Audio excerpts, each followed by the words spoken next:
Les vraies voix Sud Radio, 17h-19h, Philippe David, Cécile de Ménibus.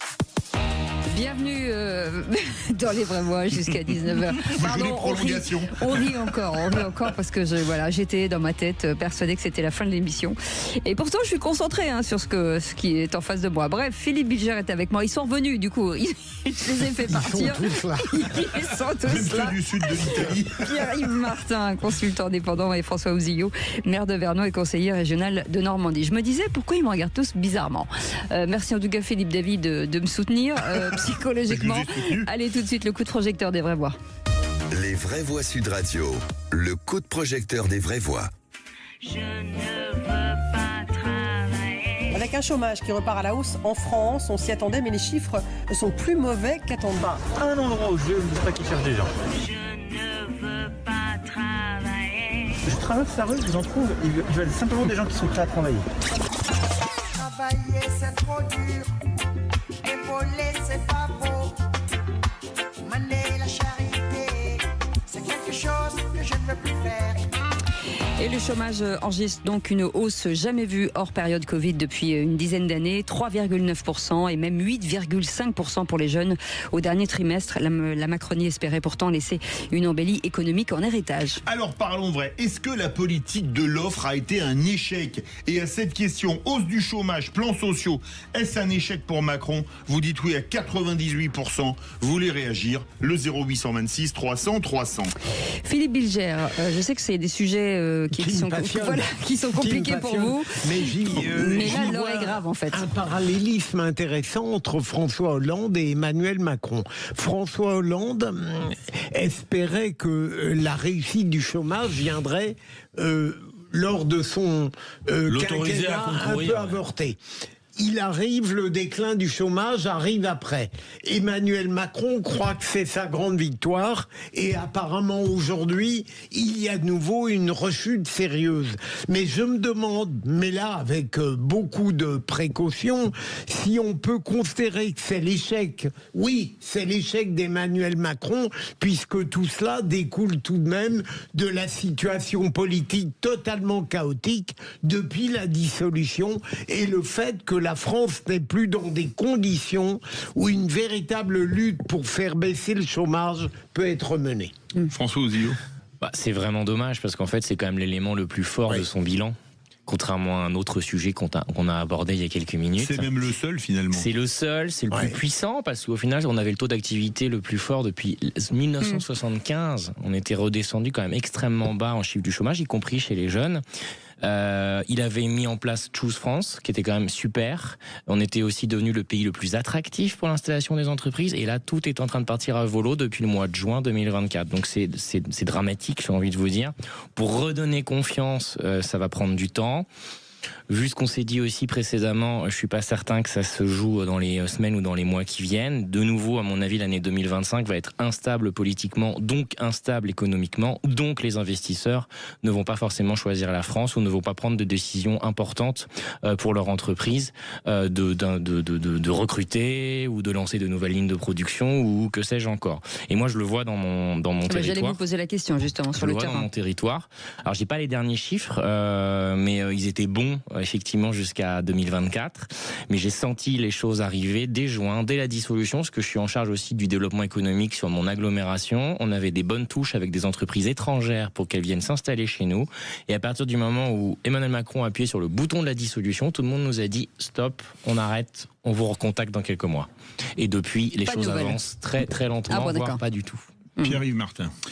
Moi j'ai déjà envie de rendre hommage à notre président de la République pour sa forte contribution autour de l'attractivité économique française. Il a quand même réussi à créer une dynamique.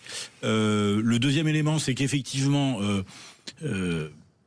personne peut prétendre être à l'origine d'une croissance économique. Voilà, la France est calée déjà sur la conjoncture européenne d'une part, et d'autre part, entre le moment où on décide de réaliser telle ou telle mesure et les effets positifs qui peuvent en découler, il y a un rapport de temps, un tunnel de temps. Et du coup, aujourd'hui, effectivement, on est dans une espèce d'attentisme, d'incertitude, de non-visibilité économique. Les chefs d'entreprise effectivement, comme vous le disiez, ne veulent pas prendre la décision d'investir, de faire évoluer, de faire grandir leur structure, leur organisation. Peut-être avec une exception, c'est que pour certaines, notamment pour les ETI, les ETI ont tendance à se tourner du coup vers les marchés de l'export pour essayer d'aller se développer. Ce qu'on appelle les entreprises de taille intermédiaire. Voilà, Il y a plus de 250 personnes. Ouais. Tout à fait. Et donc voilà. Mais c'est vrai que on peut pas reconnaître à Emmanuel Macron le succès total comme l'échec total. Voilà, il y a des cycles économiques et en fonction de la durée de votre mandat, vous êtes dans le bon cycle ou pas dans le bon cycle, quoi. Et la CPME qui demande de ne pas sacrifier les entreprises, François Ozillot. Je vois bien le dilemme dans lequel se trouve le Premier ministre. À la fois, il faut qu'il ait la majorité la plus importante possible pour perdurer. Et en même temps, il ne faut pas qu'il fasse trop de concessions à la gauche sur le plan économique. Sinon, de nouveau, de toute façon, des signaux négatifs seront envoyés au monde économique et à l'Europe et au monde. Quand de l'autre côté de l'Atlantique, clairement, les choses sont reprises en main. Moi, dans mon territoire, pour y revenir une fois,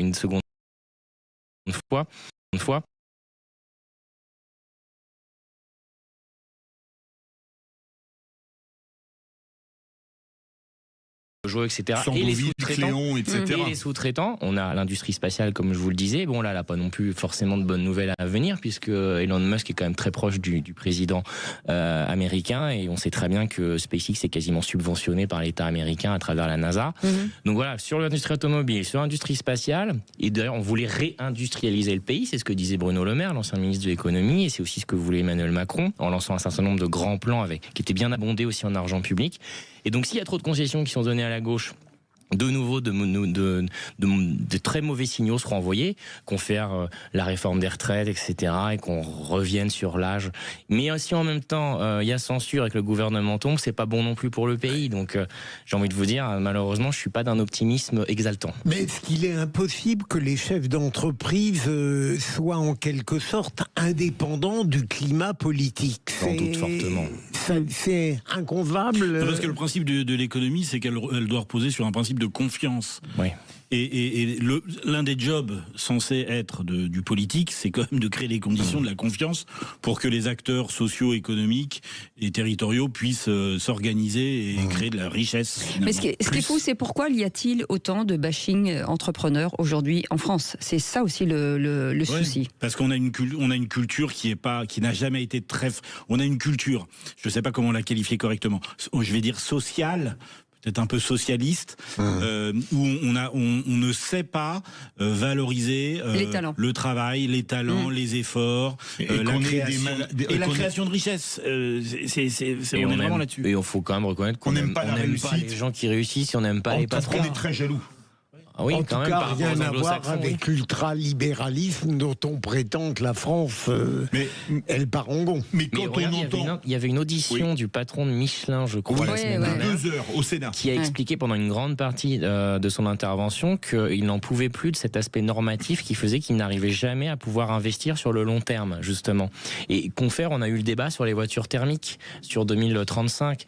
Un certain nombre de marques ont pris les devants, mais à un moment donné, là, il y avait des débats sur le fait qu'on allait peut-être revenir en arrière, etc. Enfin, il faut qu'à un moment donné, on ait une forme de stabilité aussi sur l'aspect réglementation, législatif, normatif. Et ça, les grands patrons, ils le dénoncent aussi régulièrement. Par contre, quand ça allait bien, il faut rendre ça quand même au président, quand ça allait bien, je trouve que les patrons ne le disaient pas suffisamment. Et donc là, on les entend un peu en mode il faut que les politiques se bougent. Mais quand ça allait bien et que le président avait des résultats, il n'y avait pas grand patron qui défilait non plus dans les médias pour dire que tout se passait bien. Mais il y a quand même une question qui se pose quand on entend Éric Lombard qui dit que la France c'est un pays d'État et pas un pays libéral. Ça pose pas un peu question quand même, François Ozillot? C'est vrai, vous savez d'où il vient. Oui, mais je pose la question à tout le monde. Mais c'est vrai, non? Ah oui, mais c'est vrai que la France n'est pas un pays libéral, alors que tout le monde dit qu'on est un pays ultra-libéral. Moi, l'ultralibéralisme à 57% du PIB en dépenses publiques... ce serait bien, en fait, ce serait bien, et ça ferait peut-être gagner de l'argent public, et on pourrait enfin tailler dans les dépenses. Ce serait bien que l'État se concentre vraiment sur ses missions régaliennes et foute la paix aux autres secteurs. Mais vous craignez... Moi, là-dessus, je suis très libéral, je le reconnais. Vous craignez une flambée du chômage en 2025, vous, Pierre-Yves Martin, vous comme maire? Oui, les signaux qui arrivent sont pas bons. Et vous qui êtes consultant, Pierre-Yves Martin, chez vos clients? Oui, non, c'est pas très positif. Non, on doit normalement s'engager sur une période de 2-3 ans où ça va être compliqué parce que et je reviens sur ces sujets de cycle économique, de consommation qui s'écroule dans les différents par exemple en Chine la consommation s'écroule, ça a un impact direct sur la croissance mondiale. Alors d'un point de vue leadership, c'est certainement très bien pour les États-Unis, mais pour l'Europe ça va être compliqué. Puis peut-être revenir aussi sur le rapport au temps et sur l'investissement dans l'industrie française, c'est que il y a eu effectivement des effets d'annonce il y a 3-4 ans sur la régénérescence de l'industrie française, mais France 2030. C'est vraiment que des effets d'annonce parce que il faut 25-30 ans pour construire une industrie stable et qui génère de la richesse. Merci beaucoup, messieurs. Cette fois-ci, c'est bel et bien la fin de l'émission. Sûr, hein. Attendez, je vérifie. Et demain soir, on parlera des normes dans les vraies voies responsables d'ailleurs. Absolument. Merci beaucoup, Philippe Bilger. Merci beaucoup, François Ozillot. Merci beaucoup, Pierre-Yves Martin. Dans un instant, on va revenir sur l'emploi avec cette semaine de l'Association nationale de la formation automobile. Il y a une semaine de l'emploi du 1er au 8 février 2025 avec 500 événements un petit peu partout en France. On va en parler avec nos invités dans un instant. À tout de suite.